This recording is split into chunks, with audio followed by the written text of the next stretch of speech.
First, I'm starting off with a flawless face. So what I'm going to do is I'm going to be applying a foundation, which is already applied just for the sake of the time, and now I am applying a concealer, and I am making sure to blend it all out with a foundation brush.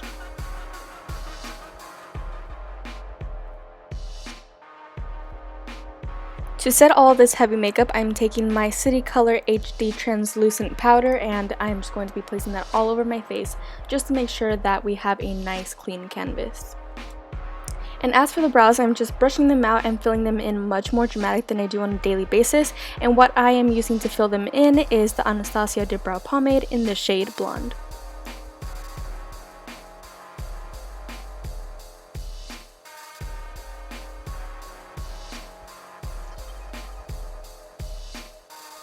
And now to sharpen up my brows, I'm going to be taking the LA Girl Pro Concealer in a light shade, and then I'm going to be taking a foundation brush that I used earlier, and I'm just going to be cleaning it up and blending it all out.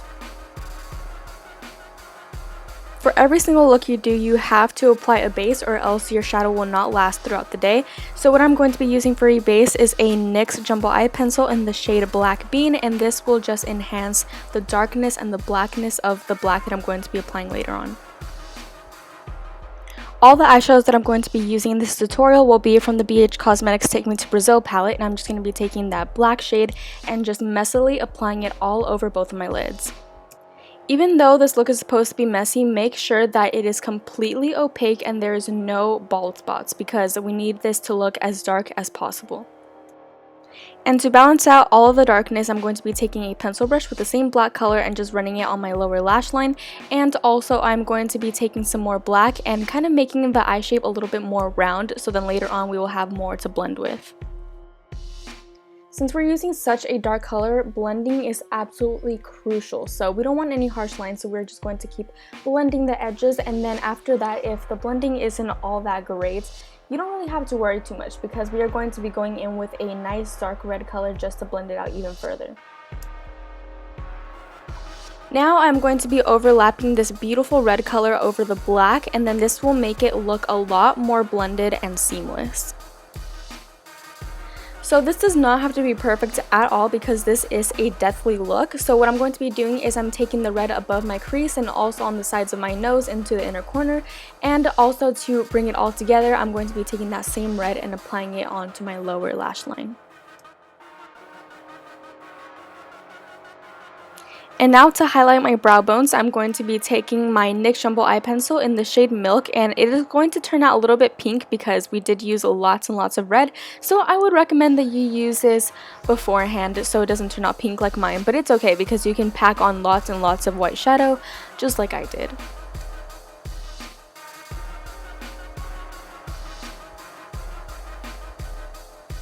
And now to balance out the white from the brow bone, I'm going to be taking the same Jumbo Eye Pencil in the shade of Milk, and I'm going to be blending it into my inner corner and taking the same white shadow from NYX and just placing it in my inner corners. To darken the look even further, I'm going to be taking Black Bean and applying it on my waterline. Now I'm taking MAC's blush in the shade Fever, and I'm going to be applying it on the apples of my cheeks all the way up to my temples. Now I'm taking some nice dramatic lashes, and I'm going to be applying them on my lash line, and then I'm going to be blending both of my lashes together with a mascara.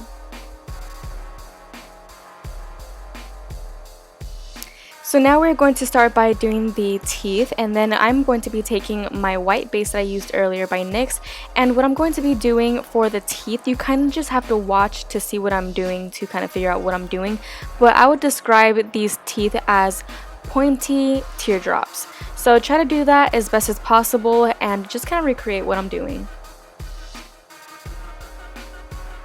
And here I am just going to extend the line of my mouth just to make that skeleton looking type of mouth.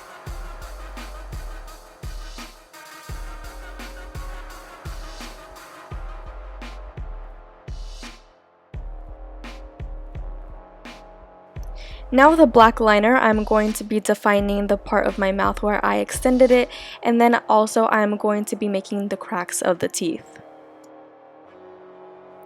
And now once you have done that with all individual teeth, I'm going to be taking an opaque white, and I just took a face paint and I'm going to be coloring in all of the teeth.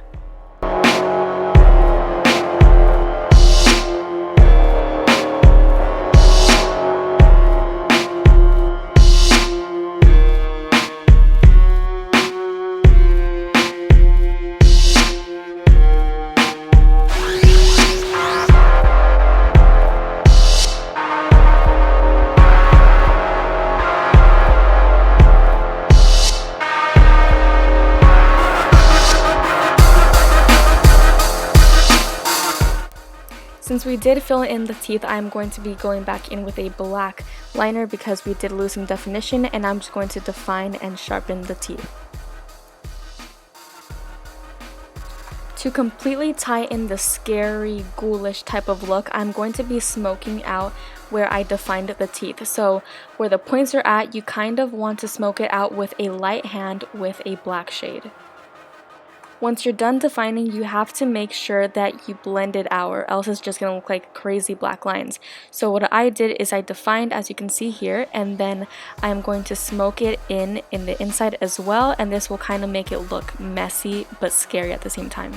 Then I am going to be making a triangular shape going upwards like a smile, and making it not too big but not too small, and then I'm going to be filling it in messily with a black shadow.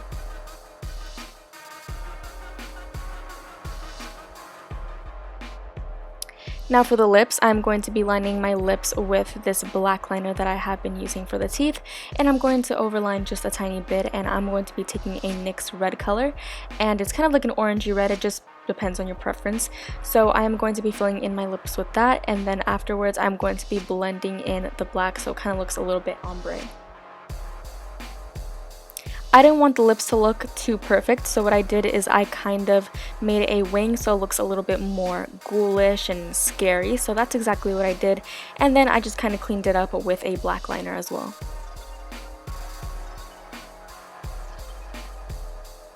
And now for my favorite part, we are going to be outlining our scab / wound, whatever you want to do, but I am just making a slash across the middle of my face.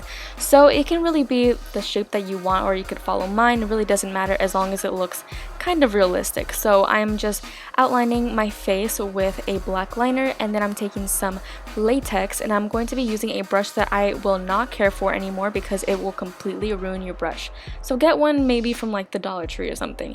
So I'm just going to be placing that all over where I placed my wound.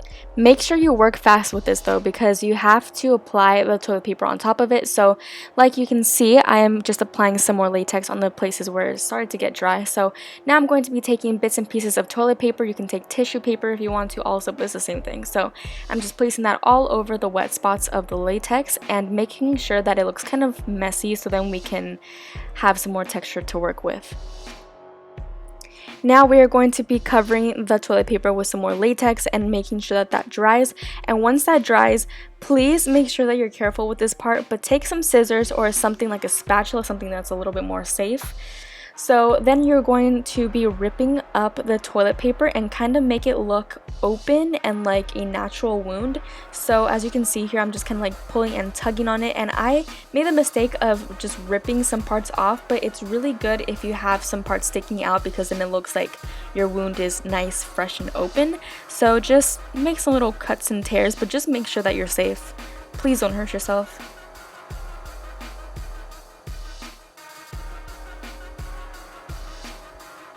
Now I'm going to be taking the black color and on a fluffy brush just to blend it all out on the outsides of my wound, and I'm going to be making sure to get it in every single little crevice on the sides of the wound just to make it look kind of rotten, old, and spooky.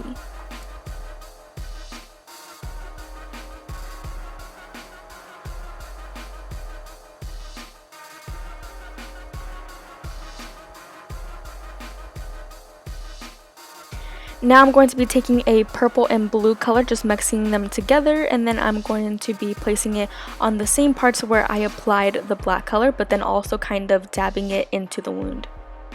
Then to kind of make it look like it's actually your skin in the middle, I'm going to be taking some foundation that I used earlier in the video, and I'm just going to be blending it out with my finger just to get the most opacity. Then I'm going to be using this red color, and I'm going to be taking it on a thick shader brush, and I'm just going to be placing it really harshly on the part where I placed the foundation.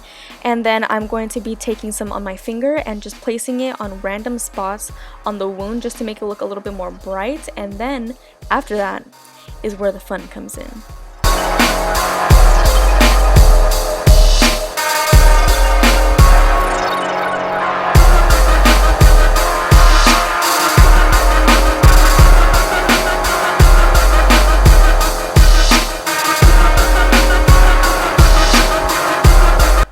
And now I'm taking some Demon Blood. This one's just darker, that's why it's called Demon Blood. And I'm just going to be letting it run on my face, and also I'm going to take some on my finger and just dabbing it in places that it looks like it should be bleeding. And then just to make it look a little bit more shiny, since it does look kind of dull because it's just shadow, I'm going to be placing some Vaseline on it. So this is the final look. I really hope you guys enjoyed. If you guys did, please make sure to thumbs this video up and subscribe so you will be notified whenever I upload a new video, which is weekly. Also, feel free to tell me what you guys think of this look in the comments below. And thank you guys so much for watching, and I will talk to you guys next time.